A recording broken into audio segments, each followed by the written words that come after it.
Hey guys, so this is a video just wanting to show you guys how I I use sensors to make some of my props work.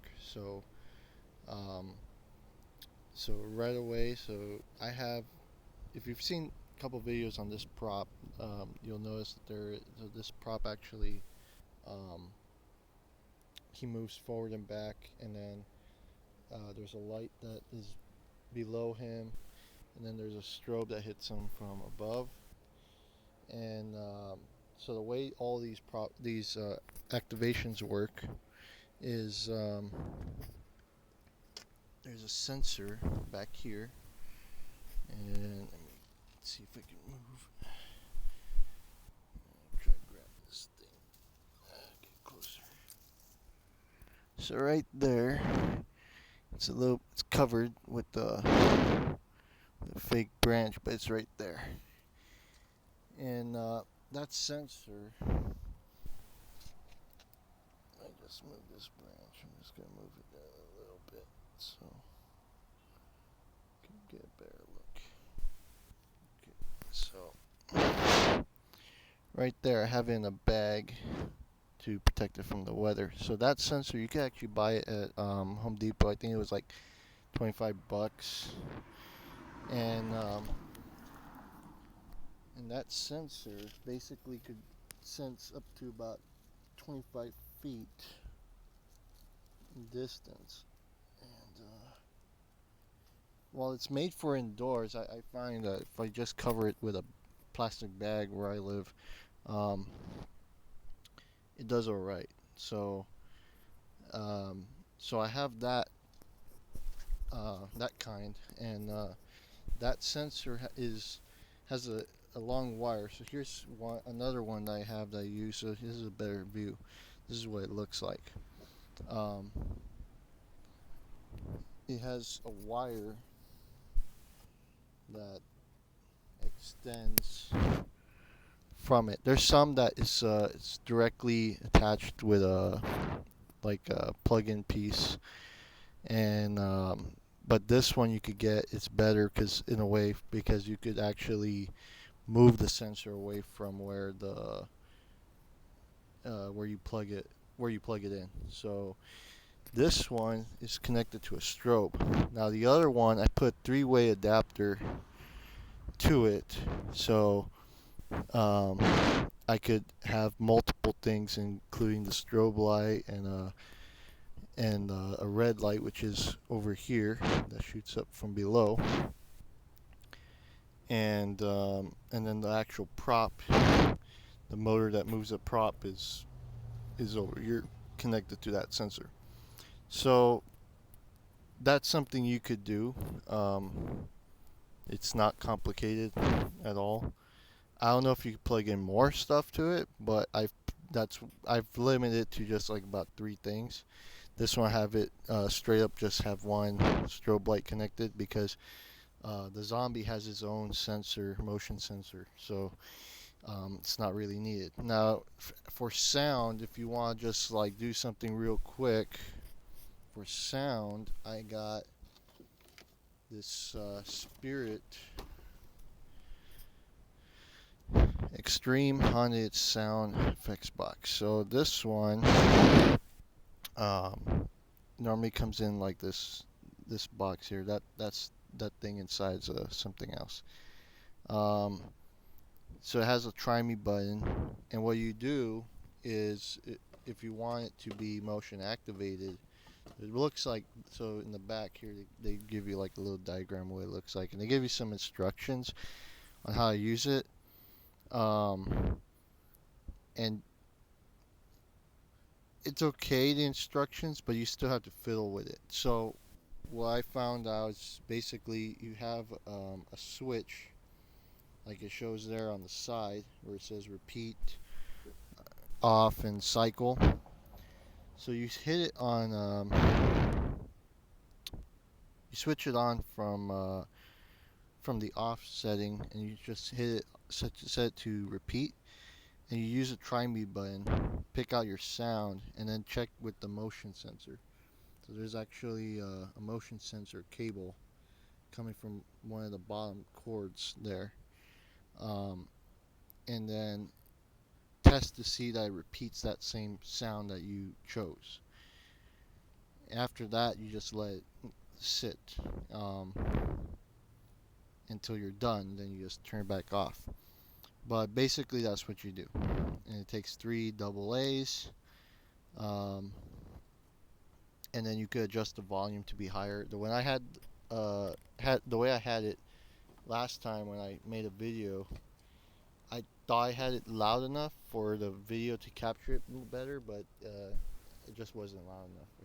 I could have raised it higher the volume, but um, yeah, I didn't know.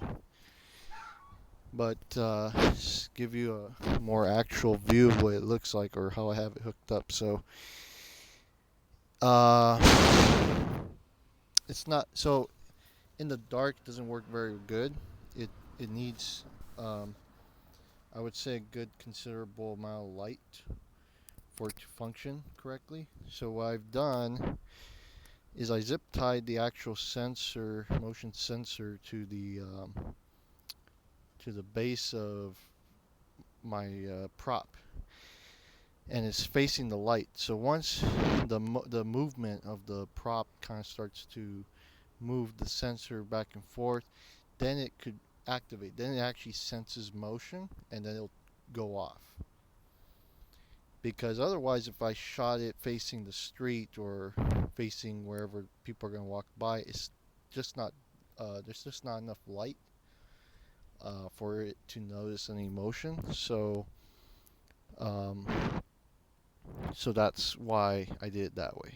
Now, the other thing I've done is I've also used some twine to kind of hold it in place with some screws. That's because I just had a hard time to get my drill in here. I actually was thinking of putting a platform and but then I was like, you know what, just gonna use some twine and hold it in because it's just too difficult getting my drill inside there. Because this was a complete afterthought. If I was building this prop from scratch and again, and I had um, the ability to know that I was gonna put that inside the prop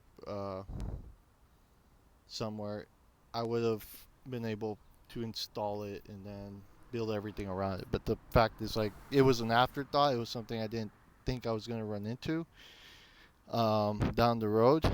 So I end up just doing it that way. But yeah, so that's pretty much it. What I wanted to show you for this video was just how I use the motion sensors that are available, relatively available, um, and you don't have to wait, I guess you could say, for the Spirit motion sensor, IR beam sensor or something. I mean, those are great if your prop motion sensor doesn't work. In fact, I wanted those, but I keep looking and they're just sold out. So um, so that kind of sucks. But the if you have something like you're custom making a prop and you're using a reindeer motor or you're using maybe a wiper motor and you want something that will activate as soon as somebody passes by or they walk by a certain distance from the prop. These sensors are very good for that. They have they have good sensing ability, so you just have to position it correctly and you'll get the activation you want. The only downside is that so the shortest times are 4 seconds and a minute. So it's not like you could really set the time down to, oh, I only want it on for 30 seconds. You have to pick and choose. You know, you want 4 seconds or you're going to want a minute. Because it just does not have that option. So, because then after that, it's like, it then just goes up, the time just increases. Um, so that's a little bit unfortunate, but I mean, again, you could use that to your advantage. Maybe there is something you want on for longer time, and this is a good sensor for you if that's what you want. Um, the reason why I have a strobe light hidden here is because when I notice when you go to Universal Studios and the scare actor kind of just pops up. Had to wait for this truck to go by. So when a actor usually pops up, there's usually like a light that goes on at the same time, whether it's a strobe or some type of flash of light. Um, so what I try to do here is, at least with the zombie that I have here, is I try to emulate that by having the strobe light be on a sensor. So when you reach about where I'm standing in front of his tomb, you will activate the sensor, the light sensor, and you will activate his motion sensor, which is on his chest.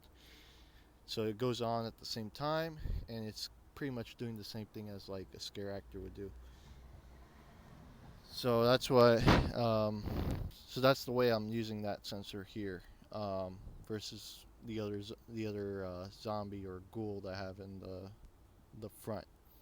Um, and then on this side, so if you want to just know about any progress here, so I just zip tied some fake grass to kind of act like a hedge in the back. Actually, today I'm gonna be working on making this guy's tomb. Um, it's not gonna be like this, where it's like a big structure thing. It's more like a big concrete coffin. Um, so so that's what I'm working on right now. So that's what